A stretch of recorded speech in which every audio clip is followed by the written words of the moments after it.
en un formato de intercambio y de conversación, como su nombre indica, y vamos a hablar el doctor Quílez y yo, pero también queremos dar a la audiencia la oportunidad de participar y, por lo tanto, el chat queda abierto para que ustedes vayan reseñando las preguntas que crean oportunas a lo largo de esta primera parte de la conversación, para posteriormente la persona que nos apoya con la gestión del chat, que es la licenciada Carpio, pues se convertirá en la voz de esa audiencia y transmitirá las preguntas. No todas, porque no tendremos tiempo para responder a todas, pero sí una selección. Y en cualquier caso, el resto de preguntas también serán respondidas a través del correo electrónico y, por lo tanto, con posterioridad.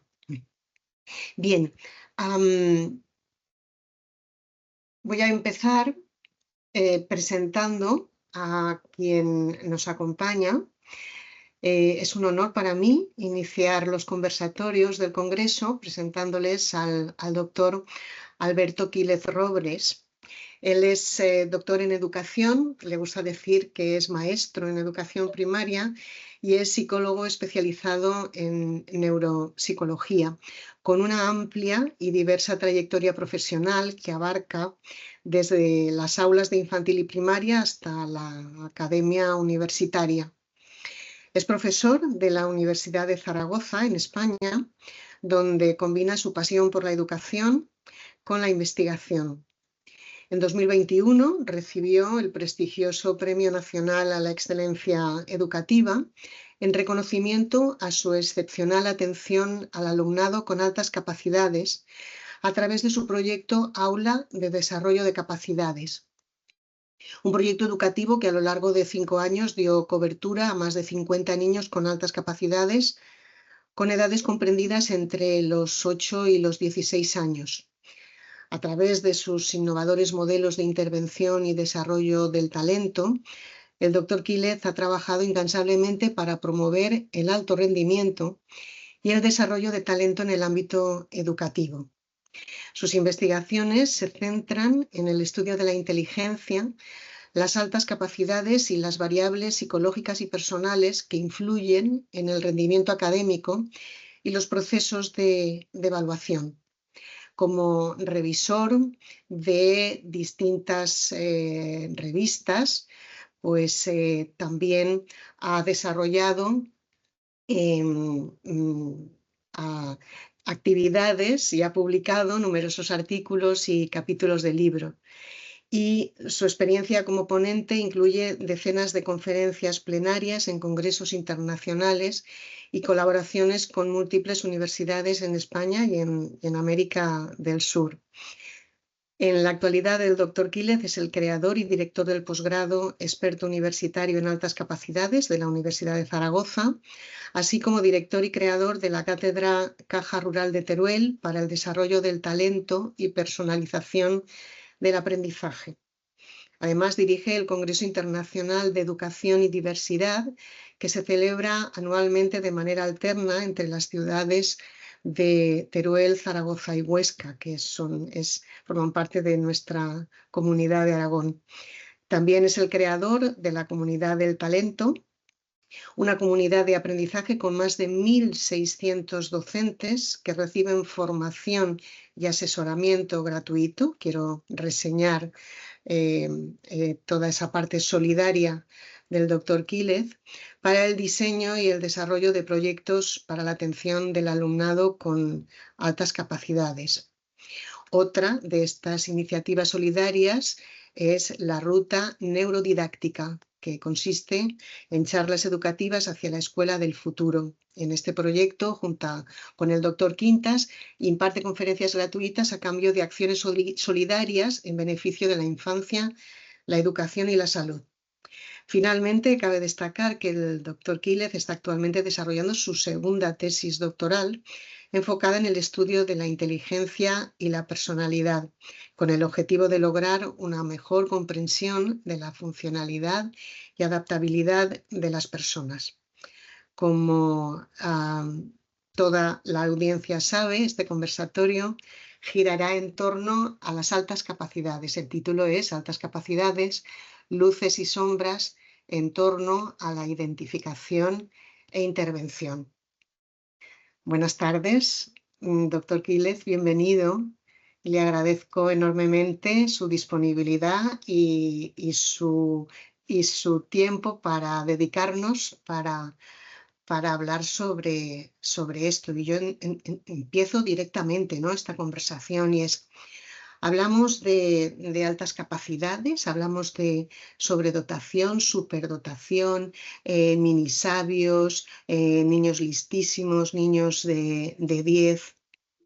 ¿De qué estamos hablando cuando hablamos de altas capacidades? Buenas tardes. Nada, lo primero, pues agradecer la invitación, y es un placer para mí acompañarles en esta sesión. Claro, lo que usted plantea, empezamos ya con uno de los grandes problemas que giran en torno a las altas capacidades. Cada vez que intentamos despejar un mito, lo único que conseguimos es sacar 10 más. Y dentro de esas luces y de esas sombras, pues bueno, podemos empezar hablando efectivamente de lo que es el concepto, de lo que es la alta capacidad, genio, precocidad, superdotación. Ha habido tanta terminología utilizada, y ha habido tanta intención de justificarla, más bien con la idea de ajustarla a normativas que no arrojando luz y poniendo coherencia en el asunto. Por lo tanto, sí, una de las grandes sombras es la mala conceptualización. De hecho, luego hablaremos de identificación y de intervención, pero todo lo arrastramos desde el concepto. La mala comprensión del concepto nos lleva después a una mala identificación y a una peor intervención.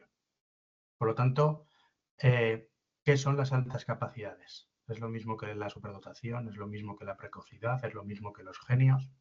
Si tratamos de ser coherentes ante todo este ruido de personas talentosas, superdotadas, con alta capacidad, lo lógico y por lo menos lo más correcto sería hablar de manera genérica de alta capacidad. ¿Por qué? Porque vamos a ver cuál es el progreso del aprendizaje y del desarrollo de la persona. Nosotros realmente nacemos con una serie de capacidades. Por lo tanto, lo que tenemos es una serie de potencialidades. Luego veremos si se desarrollan o no. Está el potencial. Veremos en qué se convierte. No es que se vaya a perder, pero sí que, evidentemente, cada uno en todo nuestro desarrollo, pues vamos adquiriendo una serie de habilidades, una serie de competencias y al final una serie de talentos. Pero ese sería el recorrido. Entonces tenemos que empezar entendiendo que todo parte de las capacidades, que es un potencial.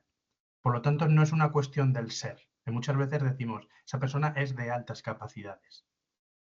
¿No? Porque si fuese una cuestión del ser, entonces no hace falta ni que identifiquemos nada, ni que trabajemos nada. No haría falta intervención. Lo que es. Claro, es más justo entonces que hablamos de personas con altas capacidades, con potenciales diferentes, que mediante el aprendizaje, la experiencia vital, va a ir desarrollándose y convirtiéndose esa capacidad en habilidad. Si seguimos aprendiendo, si seguimos teniendo experiencias, esa habilidad se irá transformando en competencia. Fíjate, esto si lo vamos uniendo con los sistemas educativos, la mayoría a día de hoy nos están hablando de alumnos competentes desde edades muy tempranas. En España mismo, todo nuestro currículum de primaria gira en torno al desarrollo de competencias. Pero fíjese, eso ya es el tercer estadio. ¿Cómo realmente estamos planteando que los niños de 6, 7, 8, 9 años sean competentes? Estamos todavía en un camino de desarrollo de la habilidad. Ya veremos luego cuándo esa habilidad puede llegar a ser competencia. Seguimos educando, pero estamos hablando de términos a futuro. Si logramos esa competencia, algunas personas y en algunas áreas son capaces de incluso convertir esa competencia en talento, en algo ya más superlativo. Pero ni tenemos que caer en el error que caemos por eso a mí no me gusta utilizar sobre todo lo de superdotación, porque me parece un término como muy superlativo. Parece que entonces tienes que ser altamente capaz en todas las áreas, tienes que desarrollar talentos en todas las áreas. No es así. O sea, una persona que tiene una gran capacidad, no sé, lógico-matemática, ya podemos determinar que existe una alta capacidad. Pero a lo mejor la persona de al lado, además de de esa capacidad lógico-matemática tiene también una lingüística. Seguimos hablando de alta capacidad. No tenemos necesidad de decir, no, como tiene 5 años vamos a llamarle precoz. No, como tiene más de 7 características que yo veo, no, le voy a decir superdotación. Bueno, lo que estamos hablando es que todos partimos de la capacidad. Por lo tanto, no nos hagamos líos, vamos a hablar de alta capacidad. Y los demás términos yo lo comparo un poco como con el uso de las escalas Likert. Cuanto más sabes, eres más capaz precisamente de aplicar esa sensibilidad y encontrar los matices y los detalles. Y a lo mejor, pues, alguien que tenga mucho conocimiento sobre el tema sí que nos podría hablar de pequeñas diferenciaciones terminológicas. Pero, en general, y por no hacernos líos, lo lógico sería que hablásemos de alta capacidad. Y no tratemos de distinguir tanto la terminología porque al final nos despista, nos hace llegar a la nada. O sea, ¿qué es la precocidad? ¿Qué es la superdotación? ¿Qué es el talento? Bueno, pues una persona con talento también es una persona con altas capacidades. Entonces, todos los caminos nos conducen a lo mismo, que es el origen de dónde viene todo, que tenemos capacidades, que vamos a desarrollar esas capacidades y que tendremos la posibilidad de adquirir habilidades, competencias y, por último, talentos. Entonces, partimos de la alta capacidad, que sería lo lógico. Resalto esto de es un potencial. La alta capacidad es una persona que tiene un potencial de aprendizaje y de desarrollarlo. Por lo tanto, la detección de la alta capacidad es tan fácil porque se identifica con facilidad la alta capacidad. ¿Qué indicadores nos permiten sospechar que tenemos una persona delante con un alto potencial? Mire, a mí en el tema de la alta capacidad no me gusta hacer retrato robot, porque precisamente cuando queremos hacer, ¿cuáles son esas características? Pues lo que estamos haciendo también es crear otro de los mitos, otra sombra en todo esto. Cuando ponemos simplemente en Google características de las personas con altas capacidades, incluso si nos vamos luego a artículos científicos, vamos a ver que aproximadamente el 85-90% de esas características que van a aparecer, tanto en los artículos como en una búsqueda más liviana de Google y buscamos los típicos dibujitos y infografías que hay, el 85-90% de esas características son cognitivas, únicamente cognitivas. Y eso nos lleva otra vez al error conceptual que arrastramos de otros años de una inteligencia única, unidimensional y basada en los aspectos cognitivos. Claro, como luz hemos desarrollado mejor el concepto, hemos avanzado en la investigación, ya sabemos que la inteligencia no es única, no es una. Hay varios componentes, tiene diferentes dimensiones. Y cuando hablamos de alta capacidad, a día de hoy sí que podemos hablar de un componente cognitivo-intelectual, desde luego, que nos va a hablar de una alta capacidad de razonamiento, un desarrollo lingüístico precoz, puede ser, otra de las características, un gran sentido de la crítica, de la justicia, bueno, hay una serie de características que a mí no me gusta cogerlas para hacer un retrato robot porque en mis años, sobre todo de maestro de primaria, he podido trabajar con muchos perfiles de alumnado y, sinceramente, el más heterogéneo es este, el del alumnado con altas capacidades. Es imposible coger un retrato robot. Podríamos coger esas infografías o esos listados de 19 o 20 características y, bueno, combínenlo como quieran, pero no van a cumplir todos los niños o las niñas de alta capacidad las 19 o 20 características. A lo mejor tenemos uno que combina la 1 y la 2 con la 18 y la 19. Otro la 15 y la 14 con la 5 y con la 6.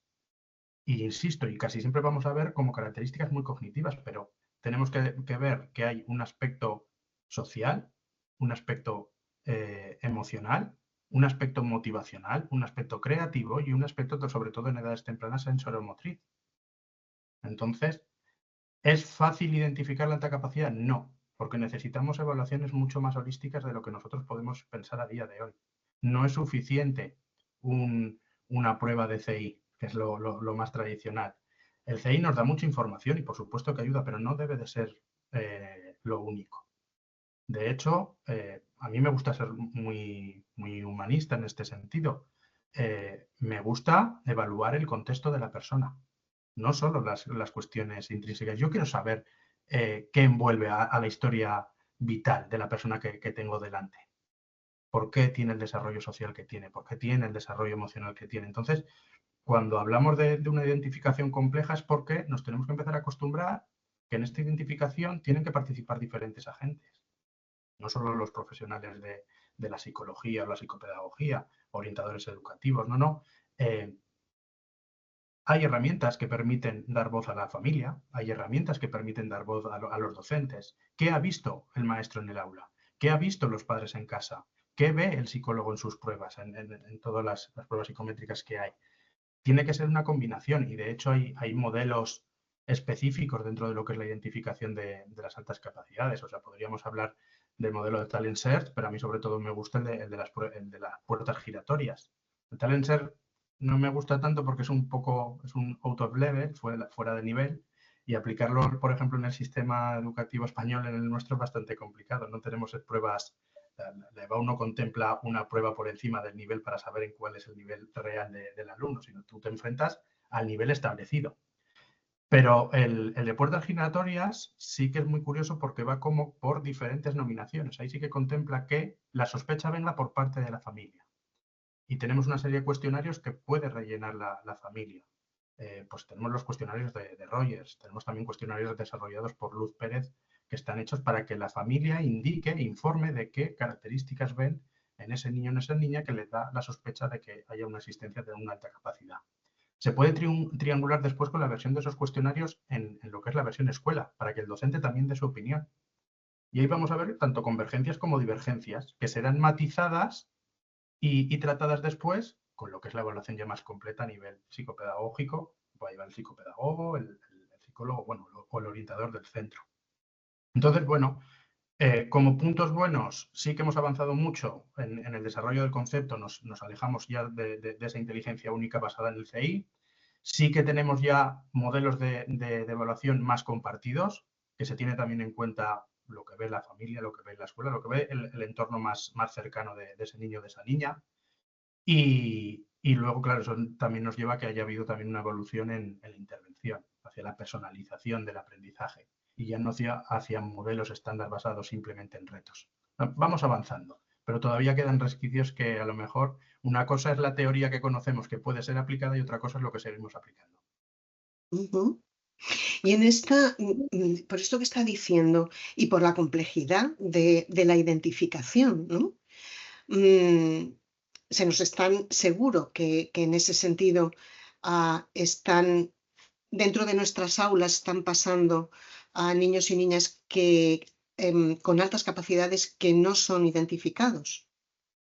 Sí, hay dos razones que las podemos vincular con dos noticias que salieron además hace justo ahora un año. Y es que, en primer lugar, relacionamos la alta capacidad con el alto rendimiento. Es decir, si no existe un altísimo rendimiento en la escuela, ya ni nos lo planteamos. Cuando no es así, hombre, lo lógico es que si existe una alta capacidad y estamos dando una educación adaptada a esa capacidad y que va a favor del desarrollo de las capacidades, tarde o temprano se dé el alto rendimiento, porque si trabajamos bien, pues la cuestión es que irá bien la cosa. Pero claro, la tónica es no atender adecuadamente y por lo tanto tampoco podemos estar exigiendo el alto rendimiento y ahí lo confundimos. Si no hay alto rendimiento, automáticamente desechamos la posibilidad de la alta capacidad.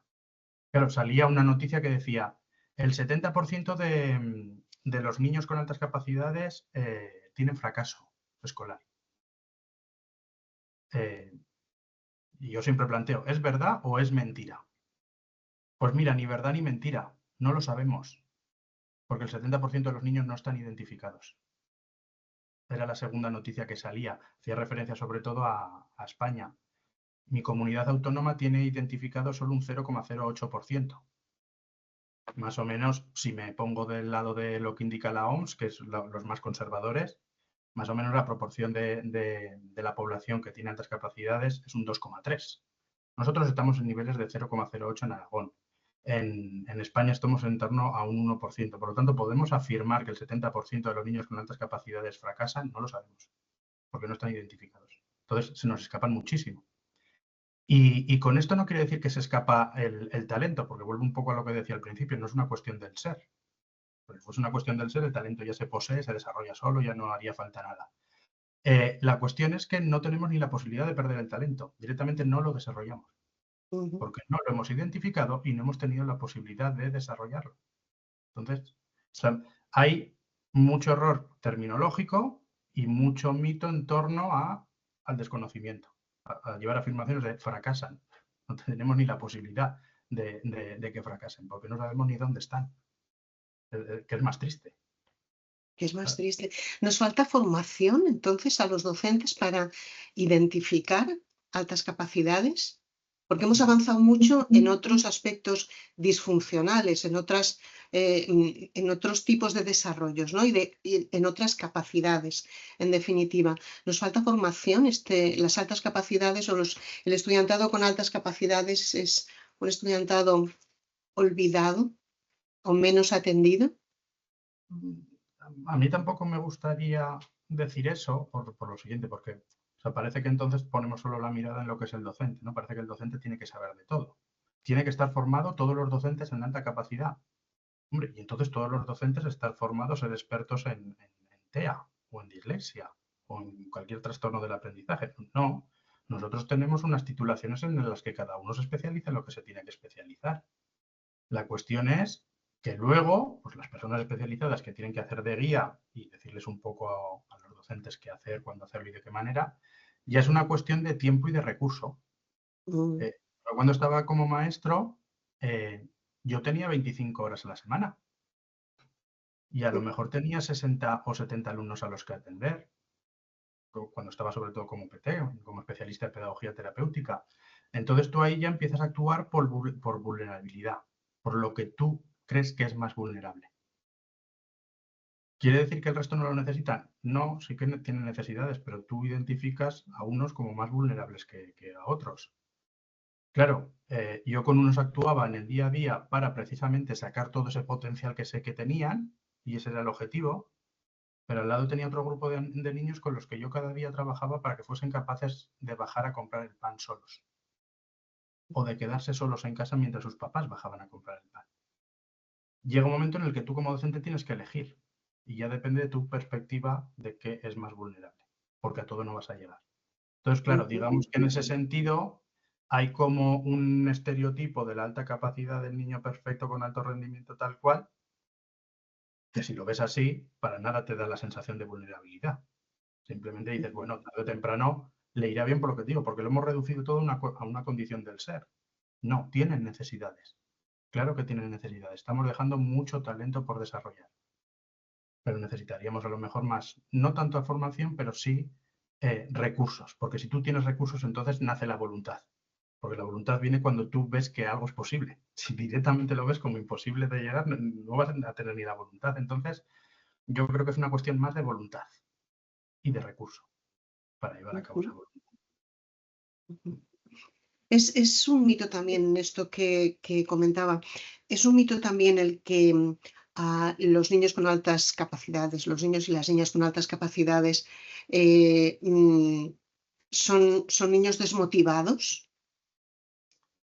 Em, claro, en educación sobre todo, hemos comenzado a hablar de la motivación muy a la ligera.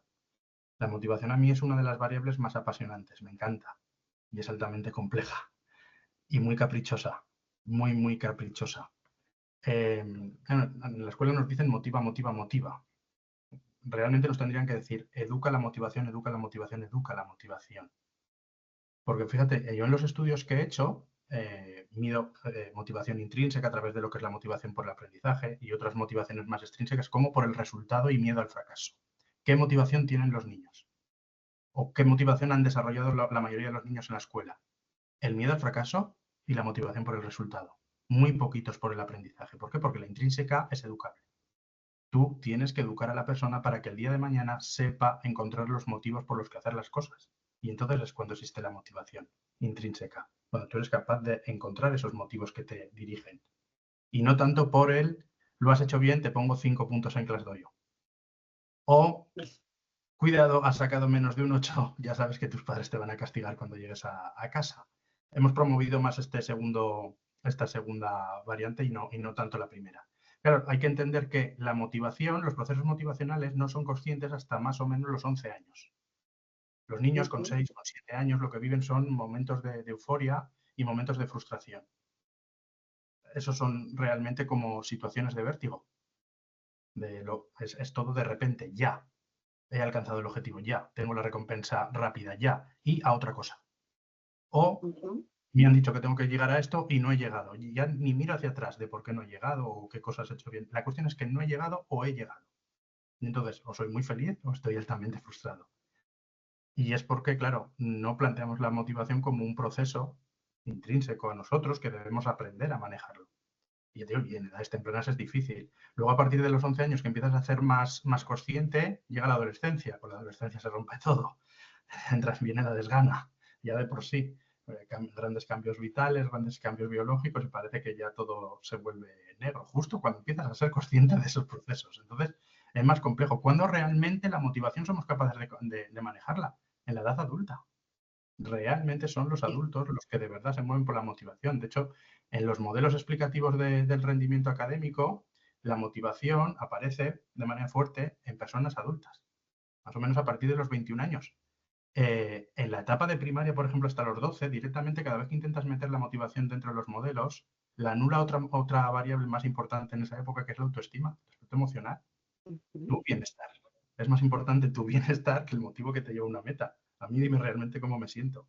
Entonces, la motivación evoluciona a lo largo de la vida y es una variable más importante en la edad adulta que en los principios. Al principio lo que hay que hacer es educarla y el niño va aprendiendo. Esto también, claro, no podemos pensar, ¿es una persona motivada o no lo es? No. Esto no es de un lunes para un martes. Tienes que ir aprendiendo. Entonces, la motivación no es un mito, es muy importante.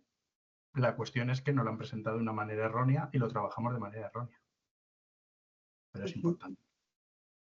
Sí, sí. Es fundamental entonces las competencias emocionales, el trabajo de las competencias emocionales, trabajar el bienestar, el bienestar. Ujú. Sí. En las últimas investigaciones que estaba, de hecho, en todos los modelos sale que las variables motivacionales y, o sea, emocionales y sociales son las variables mediadoras y moderadoras de todos los modelos que nos llevan después al alto rendimiento. Pero sobre todo ahora que me he empezado a fijar mucho en esa funcionalidad y adaptabilidad de la inteligencia, es decir, porque una alta inteligencia no está dando como resultado lo que esperábamos, ¿no? Ujú, Eh, Toda esa adaptabilidad y funcionalidad la explican variables emocionales y sociales. No hay variables cognitivas que me hayan dado explicación. No hay variables de control parental que me hayan dado esa explicación. No hay variables de intervención educativa que me den esa explicación. Son todo variables sociales y emocionales. Al final, en la alta capacidad tenemos que hablar siempre de procesos muy intrínsecos. Por eso se relaciona tanto con la creatividad. Una persona ujú, altamente creativa es una persona altamente también introspectiva. Y la alta capacidad es altamente también introspectiva. Es siempre una guerra contigo, pero el primero que peleas es contigo. Todo te lo planteas hacia adentro. Y es ahí donde encontramos un poco pues esa razón de decir, claro, tanto con los enriquecimientos curriculares, ¿verdad? Tanto con lo conceptual, tanto con el contenido. Anda, y resulta que a la hora de la verdad nos hemos olvidado de lo social, nos hemos olvidado de lo emocional y que yo esté bien y tenga la fuerza de tirar hacia adelante va a depender de eso. ujú. Bueno, es Y algo en para ese plantear. sentido, sí, en ese sentido tenemos tiempo para enseñar creatividad, para dar espacio a hacer emerger la creatividad, a desarrollarla. Sí, a ver, la escuela en sí misma es creativa. O sea, el maestro cada vez que prepara la clase es creativo. La cuestión es que, claro, cuando hablamos de creatividad podemos hablar de métodos creativos, productos creativos, pero cuidado, nosotros tenemos que poner el foco en la persona creativa, en la creatividad como proceso personal. Y eso Ujú, es a lo mejor donde no estamos fijándonos tanto. Quiero que mi aula sea creativa porque mi metodología va a ser muy creativa, porque el producto que vamos a hacer es muy creativo, pero ¿y el proceso de creación? ¿Realmente ha sido creativo el proceso? ¿Has hecho que la persona sea creativa? Y luego también, claro, lo hemos lanzado como todas las personas somos creativas. Bueno, unos más que otros, ujú, unos bastante más que otros. Entonces también que lo cojamos un poco con pinzas ese término. Existe la capacidad de creatividad, pero no todos somos tan capaces. Esto me gusta mucho compararlo con lo de innovar. Es fácil innovar, pero es muy difícil crear. Entonces la creatividad no es algo tan sencillo. Por eso se relaciona también tanto con la alta inteligencia y con la alta capacidad, porque tampoco es que sea una característica que mm, abunde cuantitativamente y cualitativamente en cualquiera de nosotros. Ujú. Tenemos el potencial, en principio, de nuevo volvemos al potencial, pero eso hay que trabajarlo y eso es procesual, ¿no? Claro, sí, sí. ¿Cómo intervenimos ahí? Es decir, es muy habitual que el trabajo o que las soluciones cuando se identifican niños, niñas con altas capacidades, el pasar de curso. Entonces entiendo por toda la explicación que viene dando, solamente nos basaríamos ahí en la parte cognitiva y de rendimiento. ¿Esta es una solución? ¿Cómo intervenimos ahí? A ver, la aceleración y la flexibilidad, que realmente lo que haces es o subir a un niño de 1 o 2 cursos al completo, que sería flexibilización, o aceleración, que sería parcial. A lo mejor he visto que destaca sobre todo en mates y le voy a subir el curso en matemáticas, pero el resto va a seguir en el mismo grupo. De primeras, eso es una solución académica, de primeras, porque lo que estamos haciendo sí o sí, que asegurándonos con eso, es que sube el nivel académico, sube el contenido. Es lo único que tenemos seguro. Pero al hacer eso, ¿estamos asegurando que cambia la metodología de aprendizaje y de enseñanza? No. ¿Estamos asegurando que con esa medida lo social y lo emocional vaya a cambiar? Generalmente a quien le va muy bien con las flexibilizaciones es porque sobre todo recibe mayor aporte en lo social y en lo emocional. Un grupo más maduro, que es lo que estaba buscando, porque a lo mejor pues, dentro de esta capacidad pues, se relacionan mejor con personas más mayores, por temas de madurez, por temas de tratar temas más interesantes, más complejos que a lo mejor los que se ajustarían a la edad. Entonces, los que les sirve esa flexibilización o aceleración muchas veces tiene que ver, hay ese trasfondo, que realmente están recibiendo una riqueza social y emocional. Porque lo que sí que tengo claro en mis años de experiencia es que a la persona que le acelera un curso le podría acelerar 2, 3, 4 y lo que fuese. Porque van a aprender lo que tienen que aprender. Y a mí me gustan poner siempre dos ejemplos de personas que han aceptado esa flexibilización y otras que no. Me acuerdo del caso de una niña que, porque a mí me gustaba preguntarles a ellos, ella rotundamente dijo, sí, quiero la flexibilización. Y me dio la explicación, dice, desde que he entrado al colegio os habéis empeñado todos en que tenga 24 o 25 niños como amigos, los de clase. De cuando yo soy una persona que siempre he tenido 2 o 3 amigas como referencia. Voy a tener 2 o 3 amigas si me dejas en este curso, voy a tener 2 o 3 amigas si me bajas de curso, voy a tener 2 o 3 amigas si me subes de curso. Y además, las personas con las que mejor me llevo son personas que encuentro en otro ambiente, fuera de lo que es la escuela, por otros intereses como el teatro, me decía ella. Con lo cual, a mí de la escuela, ¿qué es lo que espero? Me decía el reto académico. Ujú. Entonces, sí, quiero esa promoción de curso. En cambio, otro niño, cuando se lo propuse, se quedó mirando y me dijo, pero ¿me estás proponiendo que deje este aula, que es mi equipo de fútbol, para subirme al aula de arriba con el que no juego? Que además me vaya a un aula cuyos padres no tienen nada que ver con los míos, los amigos de mis padres están aquí. Y encima, este era muy pequeñico, dice, y encima a día de hoy saco dieces, no tengo que matarme a trabajar, termino los deberes aquí. Y si me subes de curso, a lo mejor eso cambia. Dice, no veo las ventajas por ningún lado, me decía. Claro, depende un poco, bueno, los perfiles de cada uno, pero es importante preguntarles a los niños. Son muy pequeños, bueno, son muy pequeños, pero saben lo que quieren. Y la Ujú. cara que van a poner cuando les planteemos una cosa así nos va a dar mucha información. Y además que es importante esto de las flexibilizaciones y las aceleraciones. Afectan a ellos, no nos afectan a nosotros. Les afectan a ellos, pues que opinen, claro que sí. Entonces, bueno, es una medida. Luego están ya las medidas dentro del aula, sin irnos a flexibilizaciones. Ahí sí que podemos hablar de compactaciones, de ampliaciones y de enriquecimiento. Compactar es asumir que un alumno sabe algo. Pongo también siempre el mismo ejemplo. O sea, nosotros vemos el ciclo del agua desde primero de primaria y hasta cuarto de secundaria. Pues un chaval de estas características, a lo mejor en segundo de primaria te levanta la mano y te dice, oiga, yo esto ya Sí. me lo aprendí una vez, no hace falta que me lo aprenda 6. Entonces tú ahí tienes que dar la oportunidad de que no exista ese estancamiento de desarrollo de la capacidad. Por lo tanto, necesitas plantearte ya una ampliación, Porque si algo tenemos en los sistemas educativos es que somos muy superficiales, no profundizamos. Tenemos un montón de contenido que dar, pero es superficial. O sea, hacemos la A, B y C. Nos queda hasta la Z por recorrer. Entonces podemos ampliar mucho sin pasarnos de nivel, sin tener que dar en tercero lo de cuarto. Podemos seguir ampliando. Y si eso todavía no es suficiente, ahí sí que nos podemos ir a los enriquecimientos curriculares, que ya sería ya el último nivel dentro de aula, que son una serie de actividades que te sales, digamos, de la programación habitual. Ya no es que yo admita que algo de lo que estoy hablando ya lo sabes, no se trata ya de que sobre ese algo te dé la posibilidad de saber más, sino que simplemente te cambio hasta el método. Te voy a dar la oportunidad de trabajar diferente, que es lo que a mí más me gusta incidir. Si yo lo subo al niño dos cursos, pero le sigo dando la misma metodología, es decir, mañana 20 sumas y te subo dos veces de curso y te digo ya, y mañana 20 divisiones.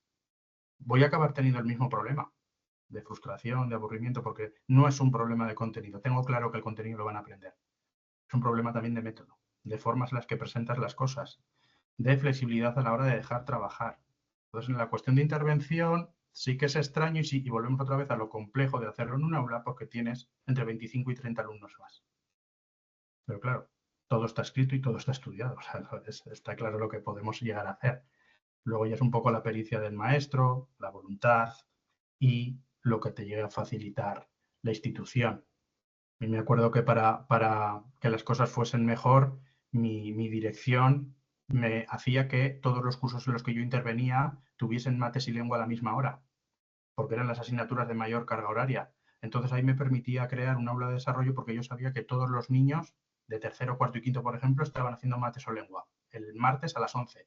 Veniros los que tengáis que venir, que vamos a hacer un enriquecimiento. Sé que vais a perder todos una hora de lengua. Ese enriquecimiento os lo voy a hacer en lengua. Y era más fácil. Ahora, imagínate el profesor que tiene que ir a atender a un niño en tercero A, otro niño en cuarto B, dos niños en primero A. El miércoles se te ha acabado ya el horario. Y te quedan el 75% de los alumnos por atender. Y sin llegar a otros perfiles. Entonces, es una cuestión de logística en la escuela también. Y sobre todo, insisto, y una cuestión de voluntad. Para poner la logística en marcha, hace falta quererla poner en marcha. ¿Cuáles dirías que son los retos actuales con la atención a los niños, las niñas con altas capacidades? Y remarco lo de con altas capacidades. Si llegamos a una identificación real y competente y cuanto antes mejor, el siguiente paso, y ese sí que es un reto, es el aprender a dejar hacer. Yo no sé si al final se ha compartido la presentación que te... Ahora iba a comentarlo. El doctor Quílez ha enviado la presentación de apoyo y la pone a disposición en el chat, estará en el chat. Si no está ya puesta, estará de forma inmediata. Vale. Tendrán. Yo ahí en el final de esa presentación lo podrán ver que, y retomo lo de dejar hacer. Yo supe lo que eran las altas capacidades porque los niños me lo enseñaron. Mi historia, a mí esto no me viene por haber llegado a ser profesor universitario y haber empezado a investigar. Yo estaba estudiando neuropsicología, pero trabajaba como maestro de primaria, de PT y AL. Vino un niño con su familia, con una identificación externa, un informe externo, y hablaron con dirección. Y acto seguido dirección, o sea, fue literal, dice, tú que estudias cosas raras de estas, mira a ver si te haces cargo. Empecé a trabajar con ese niño y con 7 más. Y claro, o sea, por mucho que hayas leído, por mucho que hayas estudiado, al final, hasta que no encuentras la realidad y ves lo que es de verdad, no te haces una idea. Entonces yo les dejé hacer. O sea, el primer año yo aprendí con ellos. Y los siguientes años del proyecto trabajamos gracias a lo que ellos me mostraron. ¿Qué consigues dejando hacer? Yo solo les ponía como grandes normas, ¿no? Decir, estamos en la hora de mates, por favor, que lo que hagamos sea matemáticas. Y en la presentación lo podéis ver, el reto que ellos plantearon fue que todas las matemáticas que se daban en educación primaria, ellos lo iban a presentar de una manera creativa y codificada, en la que no iba a haber números. La primera página que podéis ver en ese material son 5 operaciones básicas en las que no hay números, solo hay letras. No hay signos de multiplicar, de sumar, de restar, hay letras griegas. Y es que ellos habían investigado, sabían que el griego antiguo pues, era un poco un lenguaje alfanumérico a la vez. Quisieron hacer lo mismo y ponían solo 2 pistas, solo podía saber que la E era un 2 y la X un 0. A partir de ahí presentan todas las operaciones básicas de la etapa de primaria, de los 6 a los 12 años, problemas y retos matemáticos en una hoja en un libro de 85 páginas, que solo vas a poder hacer si eres capaz de resolver la primera página, que es descifrar el código en el que después vas a tener que trabajar. Y dicen, hombre, pues ya eso es muy complicado. No, lo complicado es seguir adelante. Lo complicado es empezar a manejar tus 2 sistemas lingüísticos que tienes de cabecera, que es el numérico y el lenguaje que utilizamos, empezar a relacionarlo con este nuevo lenguaje alfanumérico donde cada letra tiene asignado un número sin despistarte de lo que ya sabes y empezar a resolver todo lo que hay. Claro, porque ahí lo que te ponía era, tengo a X macetas colocados en el piso F, que tras haber recorrido fxm kilómetros y a lo largo de zr horas, tenemos que restarle xm macetas porque el vecino del piso z, bueno, y a partir de ahí a lo mejor 20 preguntas, porque esto es lo que ellos, cuando les dejas hacer, te empiezan a hacer los razonamientos. Me decían, me llevas a lengua a hacer una comprensión lectora después de haber venido de matemáticas, de hacer problemas. Por favor, ¿quieres unirlo ya de una vez? Digo, hombre, pues en cierta manera es lo mismo. Dicen, no, los problemas que me traes son de 4 líneas y las lecturas son de 2 folios. Por favor, ¿puedes hacerme un problema de 2 folios?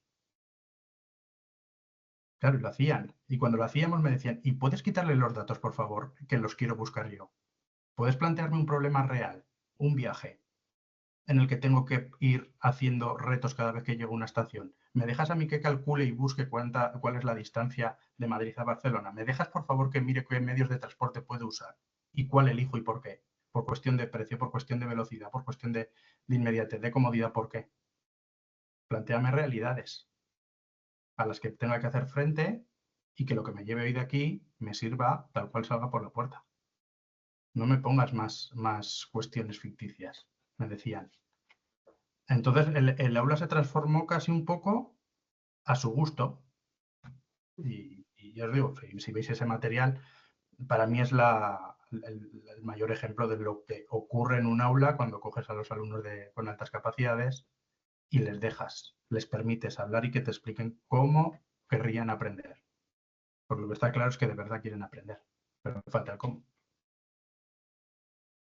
Entonces, has hablado de potencial, de procesos de aprendizaje, no hay nada hecho. De competencias emocionales muy importante, el componente cognitivo, evidentemente también la competencia cognitiva, y de reto de aprendizaje, porque claro, una formulación de un problema explicado como lo has explicado, pues casi parece un escape room, ¿no? Y entonces, bueno, te dan ganas de meter la nariz para ver, ¿no? Para hacer. Parece mucho más interesante de un coche, sale de no sé qué y se dirige a cuánto tiempo tardará. Ah, bueno, bien. Si te parece, si te parece, Alberto, vamos a darle voz a la audiencia. Vale. Licenciada Carpio, Sí, estás ahí, doctora, ¿verdad? aquí estoy, perfecto. Adelante, pues Pues podemos por verte acá, también y te incorporas como tercera conversadora sí, así es. y Por acá portavoz de leyendo la algunas audiencia. preguntas, nos dice Claudia Revilla, nos pregunta, bueno, la pregunta aquí para el doctor Quiles, ¿en qué áreas del individuo es donde se pueden observar o desarrollar estas altas capacidades? Ella pregunta si solo es una cuestión de coeficiente intelectual o tiene que ver también con habilidades emocionales o sociales, o más bien también cómo se relacionan este tipo de habilidades con las altas capacidades. Es más complejo. O sea, nos hemos acostumbrado y lo sencillo será fijarnos en los aspectos más cognitivos y más intelectuales. O sea, por ejemplo, pues uno de los rasgos más llamativos que a todo el mundo tiene en cuenta a la hora de decir, oye, qué pronto ha aprendido a hablar, qué pronto ha aprendido a leer, qué pronto ha aprendido a escribir. Sí, es un elemento que se repite y es fácilmente observable y nos ayuda. Pero claro, volvemos a lo mismo, un factor puramente cognitivo, ¿no? El desarrollo del lenguaje. ¿Hay aspectos sociales y emocionales para vigilar? Sí. Y lo malo ahí es que hemos apostado por las partes negativas. O sea, una de las grandes sombras en la alta capacidad es que lo hemos visto como algo negativo. Esos niños que fracasan en la escuela, esos niños que no tienen amigos, esos niños que tienen frustración, pataletas, nerviosismo, no, eso ya son consecuencias de algo, eso no es la característica. De hecho, en los procesos de identificación que yo hacía con el orientador, teníamos una columna en verde que era la característica y una columna en rojo que era la consecuencia de no haber atendido la característica. Y así sabíamos la situación del niño que cogíamos. Si teníamos potencial o si teníamos que compensar un daño que se había ya hecho. Vuelvo, aspectos sociales. Dicen, cuando hay problemas de socialización, a lo mejor es un rasgo de las altas capacidades. No conozco ningún niño que lo que quiera sea estar solo. No es así. Sí que es verdad que van a tener unos intereses sociales a lo mejor más complejos y a lo mejor más maduros que los de su edad. Pues a lo mejor puede ser que todos los demás, el nexo de unión para pasar una tarde entretenidos en grupo de amigos sea el intercambio de cromos. Pues a lo mejor no es su afición más destacada, pero no tiene por qué ser esa. O sea, aspectos también emocionales y sociales, el sentido del humor, un alto sentido del humor. Y a veces también lo identificamos con niños que se vuelven puñeteros, pero eso ya es también la consecuencia. Utilizan ese sentido del humor, ya convirtiéndolo como en un humor más negro, más hacer daño, pero eso ya es una consecuencia. O sea, no es que tengan un humor negro, no es que sean malintencionados, no es que busquen hacer daño al de enfrente, no. Si vemos eso ya son consecuencias de no haber atendido otras cosas. Pero aspectos sociales y emocionales, ya digo, tenemos que buscar otros en positivo. Son muy entusiastas con lo que les gusta. Entonces, en un contexto social acorde a lo que ellos esperan, y surgen una serie de cuestiones emocionales muy positivas. O sea, aquí la cuestión es que hemos construido todo en un 85-90% a variables cognitivas, de razonamiento, de rendimiento, de cuestiones de lenguaje, de cuestiones de creatividad, pero no, hay aspectos sociales y hay aspectos emocionales. Lo lógico sería que fuesen personas con una fuerte autoestima y un fuerte autoconcepto. Si vemos lo contrario, insisto, estamos viendo ya consecuencias de. Pero claro, una persona que tiene la capacidad de razonar, pues de la mano va también de la capacidad de entender la situación.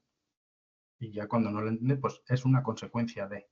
Entonces, aspectos sociales y emocionales tendríamos que ver los básicos en manera superlativa positiva. Y cuando lo vemos en manera superlativa negativa es porque estamos viendo ya consecuencias. Generalmente, claro, nos gusta o nos llama más la atención detectar lo negativo. Ya os digo, se ha hecho un esquema muy oscuro en torno a este perfil, pero no. Ya os digo, sobre todo temas emocionales hablaría de autoestima y temas sociales hablaría de entusiasmo ante intereses que quieren ser compartidos y no es fácil encontrar a otro igual que lo comparta, pero serían dos características así bastante llamativas. Claro, al final la importancia de esa mirada integral, ¿no? En este caso de la persona, o sea, aunque por ser observables estas cuestiones más cognitivas, pero tomar en cuenta siempre en qué deriva en esta parte social, emocional, en la persona, en el niño, la niña, y ayudarle también en ese aspecto, ¿no? Va de la mano, más que separar los aspectos, como verlo de una manera integral. Muy bien, gracias, doctor. Tengo aquí otra pregunta muy interesante de María Gracia, que nos dice que en la identificación de las altas capacidades se observa una diferencia entre niños y niñas, siendo ellas menos identificadas. ¿A qué se puede deber esto? Y si hay mecanismos o instrumentos adecuados que puedan identificar esta diferenciación entre géneros. Cada vez hay más voces que parece que lo tienen claro y ponen justificación a esto. Yo creo que lo más honesto, y ya lo siento, pero la respuesta es, no lo sé por qué está ocurriendo. O sea, por un poco por lo que sabemos, al fin y al cabo seguimos hablando de la especie humana y no debería de haber diferencias en la identificación entre niños y niñas. O sea, tendría que ser todo muy proporcional. También digo, mi experiencia es esa, la de que haya sido proporcional. O sea, yo en los colegios en los que he trabajado no teníamos un 70% de niños y un 30% de niñas. Sí que es verdad que cuando me he ido a investigar de manera global, ahí sí, ahí me he encontrado con un 65% niños y un 35% niñas. Algunas voces dicen que existe el camuflaje, el famoso camuflaje, que las niñas prefieren pasar desapercibidas, bueno, que por eso hay una identificación menor, porque no quieren mostrarse. Yo creo, si me tuviese que aventurar en algo, es que todavía arrastramos un componente cultural y social bastante marcado sobre el rol masculino y el rol femenino, que hace que conductualmente pues, operemos de una manera diferente ante unos mismos retos. Cuando hacíamos las evaluaciones, siempre tenía un patrón que me marcaba y es que todos los niños terminaban las evaluaciones y no todas las niñas lo terminaban. La permisividad ante unos por ser más hiperactivos, locos, ¿no? Un poco más bravos a la hora de enfrentarse a las pruebas, de no tener miedo al error, porque mi error va a estar justificado, frente a la alta exigencia por ellas, de ser más perfectas, de no pasarles el error. Entonces les veías operar con mucho más cuidado, intentando asegurar la respuesta realmente correcta. No se dejaban llevar. O sea, había como una evaluación más natural de la persona en los niños y una evaluación como mucho más artificial, más sesgada en las niñas. Pero insisto, esto es una observación y una percepción personal de lo que yo veía. Porque honestamente, ante estos resultados, no deberían darse y no tengo una explicación clara de por qué. Ya digo, se está hablando de camuflaje, de que realmente no les gusta mostrarse, que no les gusta sobresalir. Bueno, creo que eso no lo podemos aplicar al 100% de las niñas, porque aquí hay un componente de la personalidad. El 100% de las niñas no tienen la misma personalidad. En todo caso, pues sí que podría atribuirlo a un componente más cultural que nos hace ser de una manera u otra, pero es difícil dar una respuesta a día de hoy respecto a esto. Y lo que tengo claro es eso, que fuera de la identificación, o sea, la identificación será la que sea, y habrá habido los errores que haya habido, pero la realidad, conocida o no, es que ahí tiene que haber una igualdad, una equidad. O sea, no puede ser que estemos hablando de un 65 frente a un 35. La realidad será más o menos un 50-50. Otra cosa es lo que conseguimos identificar. Luego también porque en las escuelas, eso sí que es cierto, tiendes a buscar explicación a lo disruptivo. Y vuelvo otra vez a temas comportamentales. Parece que atribuimos antes el mal comportamiento al niño que a la niña. Parece que la niña también tiene que aprender a comportarse y el niño no. Entonces es más fácil buscarle explicación a esa mayoría masculina de comportamiento disruptivo frente a una mayoría femenina con un comportamiento mejor. ¿Puede ser una de las razones? Puede ser. Es triste, pero es un poco como si molesta, busco la explicación, si no molesta, todo va bien, no necesito explicación. Ok. Muy bien. Igual, bueno, esta pregunta quizá también va relacionado con esto. Nos pregunta Néstor, que si entonces esta perspectiva de estudio de las altas capacidades podría llegar a ser, entre comillas, una moda que intente dar explicación a algo no tangible y que se le ha adjudicado en este caso a la psicología o al desarrollo psicológico. Yo me he planteado muchas veces si realmente mi investigación y mi estudio iba realmente hacia algo. Me acuerdo el día que defendí mi tesis, me preguntaron por la inteligencia y yo les dije que para mí la explicación de la inteligencia al ser humano era como el tratar de explicar que era Dios. Dije, explíquenme, defínanme exactamente qué es Dios. Y luego piensen lo mismo sobre la inteligencia. ¿Qué es la inteligencia? ¿Qué es? ¿En qué consiste? ¿Para qué sirve? muchas veces yo creo que nos agarramos a ella para darle precisamente explicación a lo que no hemos encontrado. No, es porque es muy inteligente, ya, ¿y? ¿Y como es muy inteligente, qué? Entonces, ¿qué? No, es que es poco inteligente. Bueno, y si es poco inteligente, entonces, ¿qué? ¿Qué es la inteligencia? Para mí no es una moda, al revés, es uno de los grandes enigmas. Es tan compleja, es tan amplia que nos queda todavía mucho por saber. Yo últimamente voy con el tema inteligencia y personalidad precisamente para dar respuesta a cosas que no las he encontrado, en cuestión de funcionalidad y adaptabilidad del ser humano. Porque una persona es más adaptativa, porque otra persona es más funcional.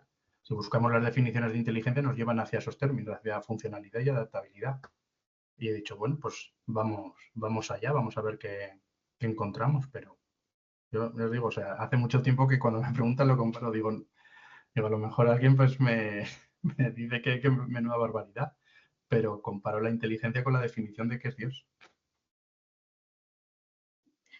Muy bien. Muchas gracias, doctor. Quiero cerrar con esta pregunta que nos hace Lucía Romero, a lo mejor a manera también como de conclusión, ¿no? Ella plantea, entonces nos faltarían mecanismos para identificar estas altas capacidades, o sea, tanto en el ámbito de la sociedad, pero, por ejemplo, más específicamente en el ámbito educativo, ¿nos están faltando mecanismos para identificar las altas capacidades? La cuestión es que nos hemos empeñado en detectar solo ese potencial y no el nivel de desarrollo del potencial, que es lo que a mí realmente me importaría. O sea, no me hace falta saber si tú eres muy inteligente o poco inteligente. La cuestión es que en función de lo que puedes dar, ¿dónde estás? ¿Nos falta herramientas para identificar? No, pero sí que nos falta herramientas para situar. Fíjate que se ha desarrollado cantidad de teorías que hablaban sobre ese desarrollo, ¿no? O sea, la zona de desarrollo próximo, la zona de desarrollo potencial, la zona de desarrollo real, tirando un poco de Vygotsky. Sí, lo que tú quieras. ¿Y cómo la mides? ¿Yo dónde estoy? ¿Realmente dónde estoy y por qué estoy en esa zona? Pues aquí también pasa un poco lo mismo. Podemos identificar y certificar la existencia de altas capacidades en una persona, pero no saber el nivel de desarrollo de esa alta capacidad. Cuántas potencialidades se han ido convirtiendo en habilidades y cuántas en competencias. Y cuáles hemos dejado por el camino. Y por supuesto, cómo están contribuyendo a esa persona. ¿Lo están haciendo más funcional? ¿La están haciendo más adaptativa? ¿La están haciendo más competente? Yo pondría más el foco en estas cuestiones. Porque si no volvemos a lo mismo. Identifico posibilidad de talento y luego no lo desarrollo. Vuelvo otra vez igual. Para eso prefiero no saber dónde está. Porque ya digo, aquí existe potencial. Muy bien. ¿Y en qué punto estamos? ¿Y qué puedo hacer yo para que ese potencial crezca? Entonces, tenemos herramientas para identificar. Falta voluntad de identificar. El problema es luego situar el desarrollo y ver cómo terminar de desarrollar el potencial. Muy bien, pues muchas gracias, Eli. Muchísimas gracias, doctor Quílez, por su intervención. Una realidad compleja, sin duda, una asignatura pendiente, no hablemos de asignaturas, pero sí dentro de este ámbito y de lo educativo. Nos falta trabajar esa respuesta a estas personas. Y bueno, nos falta avanzar en ese terreno procesual, ¿no? Y bueno, hay mucho por hacer y por lo tanto, pues en ello estamos. Y esto significa que los profesionales, los futuros profesionales y los profesionales de la psicología que trabajamos en el ámbito educativo, pues tenemos que tenerlos en cuenta. Esa realidad a la que usted aludía de la necesidad de trabajar competencias emocionales, la necesidad de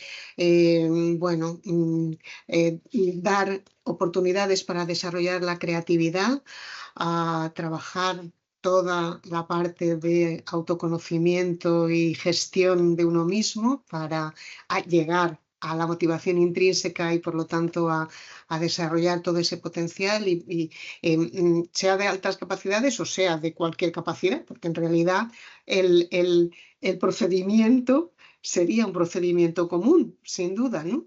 Pues todo eso nos arroja luz y nos dice que hay que trabajar en ello para dar respuestas. Muchísimas gracias de nuevo por su disponibilidad, por su generosidad y por compartir con todos nosotros y con todas nosotras su conocimiento.